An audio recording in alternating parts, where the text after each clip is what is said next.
قومی اسمبلی اور صوبائی اسمبلی آئینی مدت سے 5 روز قبل تحلیل ہوں گی۔ پیپلز پارٹی اور مسلم نون میں بات بن گئی۔ حکومتی ذرائع نے 8 اگست کو تحلیل کی تصدیق کر دی۔ صدر مملکت کے پاس اسمبلی کی تحلیل کی سمری پر دستخط کے لیے 48 گھنٹے کا وقت ہوگا۔ صدر نے دستخط نہ کیے تو اسمبلی سمری بھجوانے کے 48 گھنٹے بعد خود بخود تحلیل ہو جائے گی۔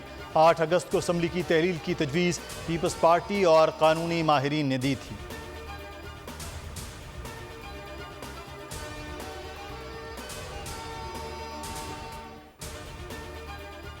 کوئی غیر آئینی کام نہیں ہوگا، نگراں حکومت کا فارمولہ آئین کے مطابق ہوگا۔ وزیر اطلاعات سندھ شرجیل میمن نے واضح کر دیا۔ میڈیا سے گفتگو میں کہا پیپلز پارٹی صرف آئین پر عمل کرتی ہے۔ سندھ اسمبلی کی مدت پوری ہونے والی ہے، اس پر بھی بات چیت چل رہی ہے۔ انہوں نے کراچی میں مزید بسیں چلانے کی خوشخبری سنا دی۔ کہا ورلڈ بینک اور ایشیا بینک کے تعاون سے ریڈ لائن اور یلو لائن BRT شروع ہونے والی ہے۔ سویلینز کا ایسا ٹرائل نہیں کرنے دیا جا سکتا جو خلاف آئین ہو۔ فوجی عدالتوں سے متعلق کیس میں چیف جسٹس سپریم کورٹ کے ریمارکس، اٹارنی جنرل کی فل کورٹ کی استدعا مسترد کر دی۔ عدالت عظمیٰ نے کیس کی سماعت کل تک کے لیے ملتوی کر دی۔ دوران سماعت ریمارکس میں چیف جسٹس نے کہا خوشی ہے کہ فوج کے زیر حراست افراد کو خاندان سے ملنے دیا جا رہا ہے۔ لیاقت حسین کیس میں کہا گیا ملٹری اتھارٹیز تحقیقات کر سکتی ہیں، ٹرائل نہیں۔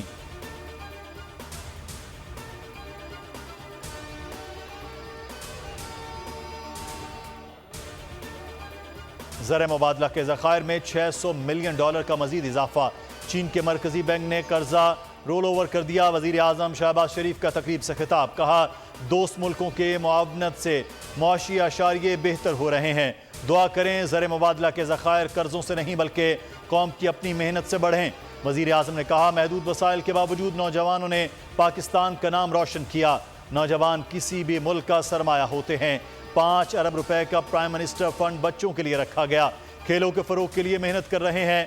احسان مزاری نے 5 ارب کے فنڈز کا اعلان کیا، اس رقم سے کھلاڑیوں کے اخراجات پورے کیے جائیں گے۔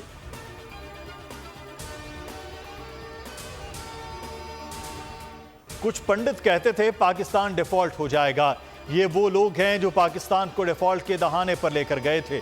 کوشش ہے جب آئینی مدت پوری ہو تو زر مبادلہ ذخائر برقرار رہیں۔ وزیر خزانہ اسحاق ڈار کا تقریب سے خطاب، کہا کرنٹ اکاؤنٹ کے نمبرز فائنل ہو گئے ہیں۔ جون میں ہمارا کرنٹ اکاؤنٹ سرپلس رہا، کرنٹ اکاؤنٹ خسارہ $2 ارب 56 کروڑ رہ گیا، خسارے میں 85% سے زائد کی کمی ہوئی ہے۔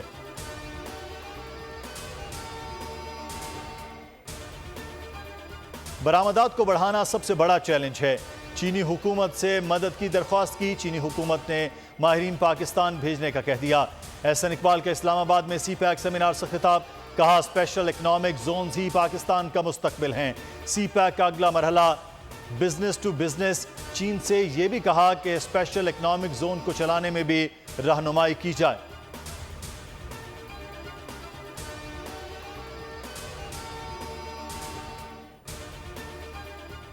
ڈالر ایک بار پھر بے قابو، انٹر بینک میں $3.75 مہنگا ہو گیا۔ فوریکس ڈیلرز کے مطابق ڈالر $283 پر ٹریڈ ہو رہا ہے۔ گزشتہ روز انٹر بینک میں ڈالر $279.26 پر بند ہوا تھا۔ معاشی ماہرین کا کہنا ہے کہ اس وقت ادائیگیوں کے باعث روپے کے اوپر دباؤ آیا ہے، جلد ہی امریکی ڈالر کی قدر میں گراوٹ دیکھنے کو ملے گی۔ پاکستان سٹاک ایکسچینج میں کاروبار کے دوران اتار چڑھاؤ، صبح سے جاری مثبت رجحان منفی ہو گیا، مارکیٹ حجم میں بھی معمولی کمی۔